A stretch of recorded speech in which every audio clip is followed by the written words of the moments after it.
critically analyse.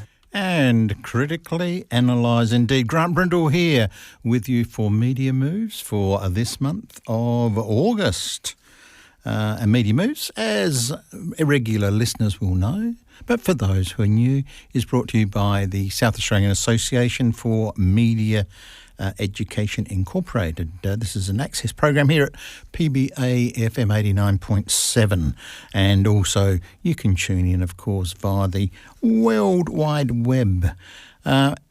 Anyway, we are going to, as always, we're going to be looking at some of the things that are happening in the world of media and as it relates to media education in particular. And we've got our rapid resident reviewer. Linda has been off to see a few things, so she'll be up a bit later. And we do have some movie ticket giveaways, a bit unusual to our usual ones that we've got, but we have those. And before we get too far down the track, we must acknowledge that our sponsors are the Valley View Secondary School up on Wright Road at Paravista. I think they've finished all their lovely building works. And I think people have moved in, and a friendly neighbourhood high school tucked away off the main road where people don't know, up at Paravista. So thank you to Valley View for your continued encouragement and support. The first thing I want to, get out of the way is that the Minister's Arts Education Awards for 2022 have been are open, and that's for public schools, for non-public school, non-government schools, and early career categories. And Educators SA, which is sort of the peak body of all teacher professional associations, they're pleased to announce that applications for the Minister for Education and Training Arts Education Awards are now open. These awards are presented annually and reflect the ongoing commitment of the SA government, whether they're Labor or Liberal, to recognise, celebrate and reward the work of outstanding teachers of the arts in South Australian schools. And the arts, of course, include media arts. There are now 4 awards available for outstanding teachers across public and non-government sectors. And there's also 1 award for an early career arts educator. That's somebody who's in their first 5 years of teaching. Now, you might say, well, what does the recipient of the award receive apart from an award? And that is they get $8,000 to support their professional learning in their chosen arts field. So there's one for the public school primary, secondary, one for the non-government primary and secondary, and the early career. And if you go to the Educators SA, or if you go to our Facebook page, our Facebook group Meet, you'll have links there to, and you can nominate yourself. You don't have to.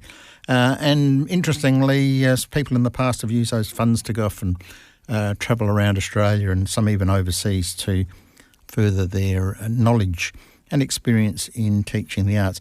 Now you have until 5 p.m. on Friday the 16th of September this year to apply for that. And the awards will be given out on World Teachers' Day in October, I believe. So the advertiser, interestingly, their editorial today was devoted, totally devoted to you, devoted to the death of 3 singers. And of course, Olivia Newton-John. All the TV stations, the media, they must just have had those, memorial showcase things just sitting there on the shelf waiting to go, and they came out. The advertiser this morning, I think, had a 12-page wraparound section, and TV news were 15 minutes of Olivia Newton-John. Anyway, the advertiser in their editorial did bring together the deaths of Olivia Newton-John, Judith Durham and Archie Roach, and made the comment about all 3 of them being very talented artists who'd given a lot to the music industry, but also all 3 of them had given to the community as a whole through different projects. So it was actually a good article. And how could we go without at least... here's a tribute compilation to Olivia Newton-John. So this is some of her big hits, all chucked into 4.5 minutes. If not for you, babe, I couldn't even find the door down by the banks of the Ohio. And tell me, what is my life without your love? Take me home to the place I belong. Let me be there in your morning. Let me be there in your night. Long, long live life.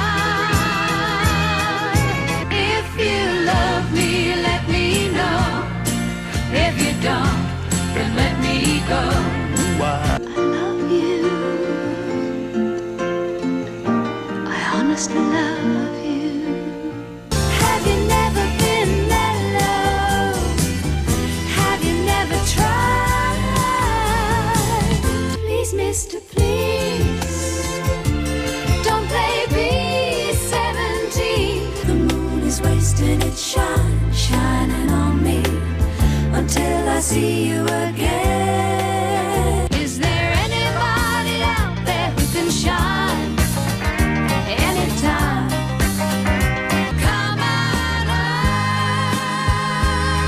over, bring your love around. But on those days when nobody wants to know you, I don't like what I see. Every face tells a story. It's hard to hide a lie. Company, oh Sam, Sam, you know where I am. You're the one that I want. You're the one that I want. Hopelessly devoted to you. Summer sun, something's begun, but the summer nights. With a little more love, make your stuff dependent. With a little more love, deeper than the night. Stronger than the north wind blowing. It's so hot, totally hot. You got to me, baby, baby, so hot. Love, take away the lonely days gone by. Make it every day. I can't believe we are magic. Xanadu,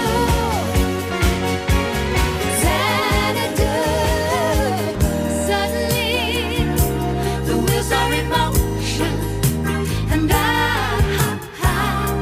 I get physical. Let's get into physical. Let me body talk. I'm the one you want. It's all I wanna be. So come on, baby, make a move on me. He took my heart, it was a landslide. You know it was a landslide. Heart attack. You're giving me a heart attack. Here's the opportunity. Come and take it to the nth degree. It's gotta be a strange twist of fate, telling me that heaven can wait, telling me to get it right. Somewhere there is a heart that's waiting to take a ride. And I think I've come this far because of you. Could be no other love. You can't fight the rumor, you can't argue with your heart. No, no, don't ever tell me what to say.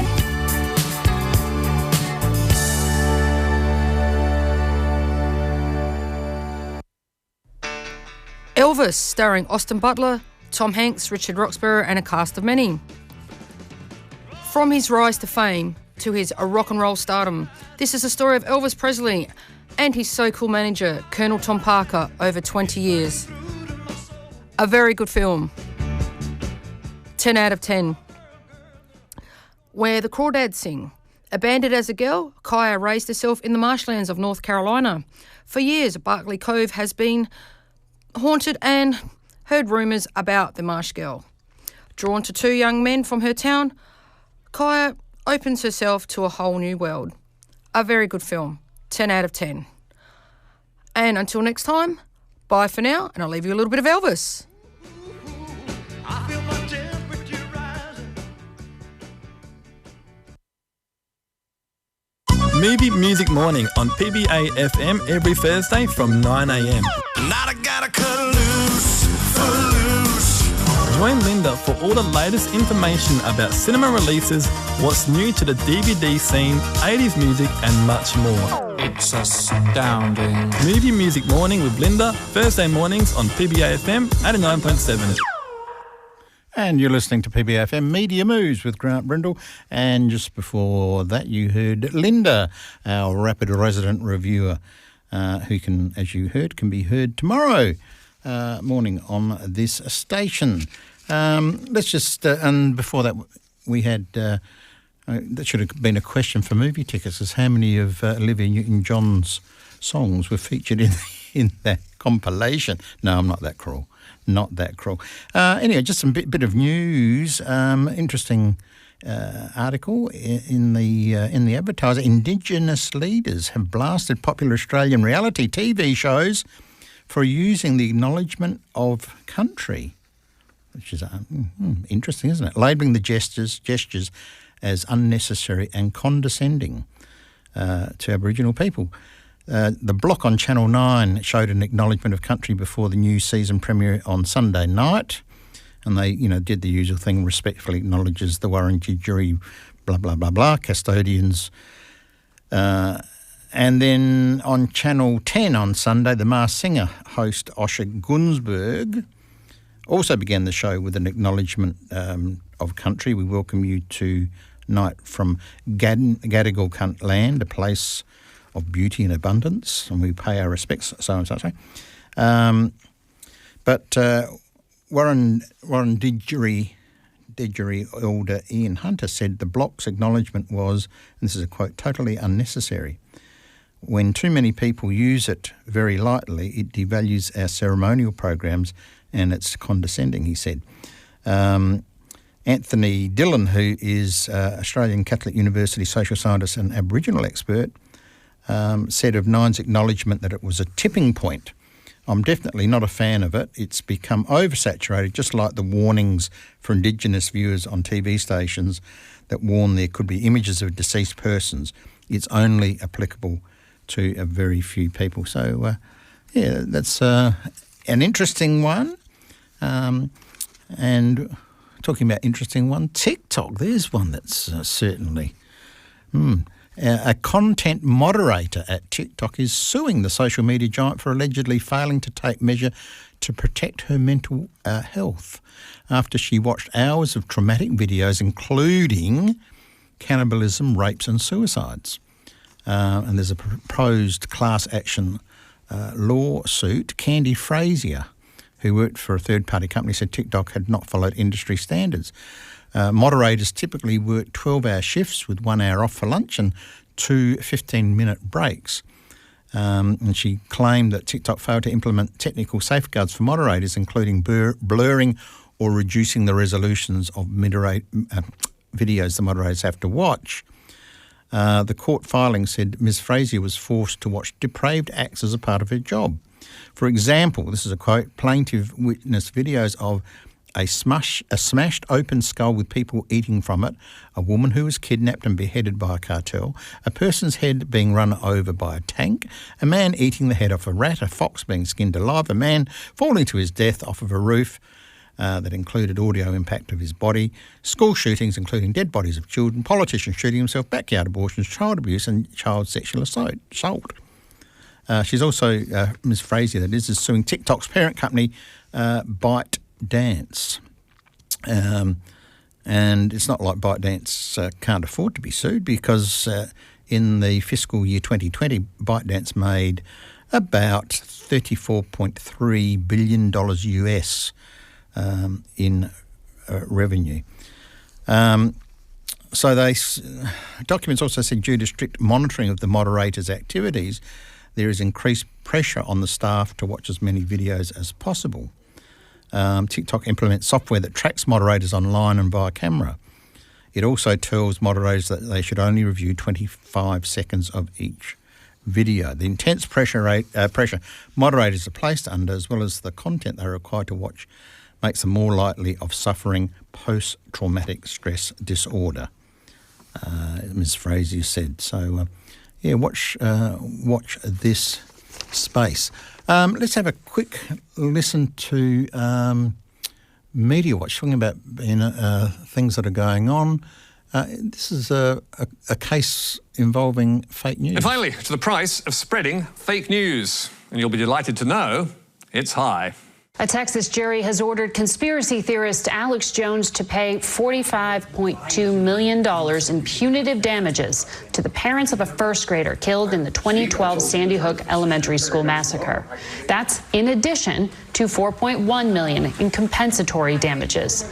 The right-wing radio host falsely claimed the 2012 mass shooting that killed 20 children and 6 adults was a hoax. Alex Jones, bombastic host of InfoWars, claimed for years that the Sandy Hook shooting was a hoax staged by gun control activists and that the 20 kids who died were actors. Last week, he came face-to-face with the parents of one of the dead, a 6-year-old boy, Jesse Lewis, and they told him of the harassment, death threats and trauma that his ridiculous lies had caused them for the last 10 years. Jesse was real. I am a real mom. There's records of Jesse's birth. I did hold my son with a bullet hole in his head. Many other people saw Jesse with a bullet hole in his head. It was an open casket. Jesse Lewis's parents are among 10 families who have won defamation verdicts against Jones in 4 separate actions. But last week's hearing was the first to reach the damages stage. And to illustrate the living hell that Jones put parents through, the court was played some of his lies. It took me about a year with Sandy Hook to come to grips with the fact that the whole thing was fake. And I did deep research, and my gosh, it just pretty much didn't happen. I knew they had actors there, clearly, but I thought they killed some real kids. And it just shows how bold they are, that they clearly used actors. It really is disgraceful stuff. And what did Jones say after being confronted with these lies? Well, he offered up a stunning admission. It was, especially since I met the parents, and it's 100% real. So, not a giant hoax at all, but nonetheless very profitable to Jones and his InfoWars brand, as one of the parents' attorneys told the court. The day Sandy Hook happened, Alex Jones planted a seed of misinformation that lasted a decade, and he just watered that seed over and over until it bore fruit, cruelty and money. So, how profitable were Jones's lies? Evidence presented in court suggests very. Back in 2018, InfoWars had earned $800,000 gross in selling its products in a single day, which would amount to nearly $300 million in a year. Amazing, eh? A lot of it from Jones directing his followers to buy merchandise from his online store. But whether the families of Sandy Hook get to see any of that money is another question. During the trial, Alex Jones was busy claiming he's broke. And last month, his company, Free Speech Systems, filed for bankruptcy. The court's next job will be to resolve that issue, as more Sandy Hook families pursue Jones in separate hearings. But for now, there's at least some justice for Jesse Lewis, with his parents' lawyer Mark Bankston saying they are thrilled with the result and look forward to putting Mr. Jones's money to good use. It is clear that Mr. Jones's time on the American stage is finally coming to an end. Well, here is hoping. But no doubt there will be someone to take his place. Because what this case shows, yet again, is that pushing lies and fake news online is a profitable business, and the audience is always there. My name is Charlie. It's my birthday. Yay! When Charlie gets a baby sister. Cry, cry, cry. You can't play anything with her. Life seems so unfair. We are really sorry, but we have to take Clara to the doctor. And when he doesn't get his way, there's only one thing to do. We're gonna go with Grandma, and we're gonna stay there forever. Ready to go. On his own? That's a terrible idea. But Monica, hello, I'm down here. with the help of his friends, My name is Charlie, and life's a game. Cookie? Oh no, Cookie! Into the forest. it's going to be the best birthday ever. Where is Cookie? Eventually. Look down there. It's Freddie and William. Best birthday! Let's go to Grandma's. Which one is it? There! A party viewer! Now I can find Grandma anywhere. La, la, la, la, la. Best birthday! Oh, just like the circus, see? Ow.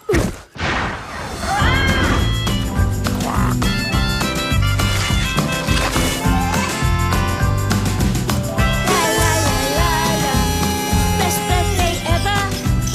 La la. This has turned out to be the best birthday ever. My name is Charlie. Charlie's best birthday ever.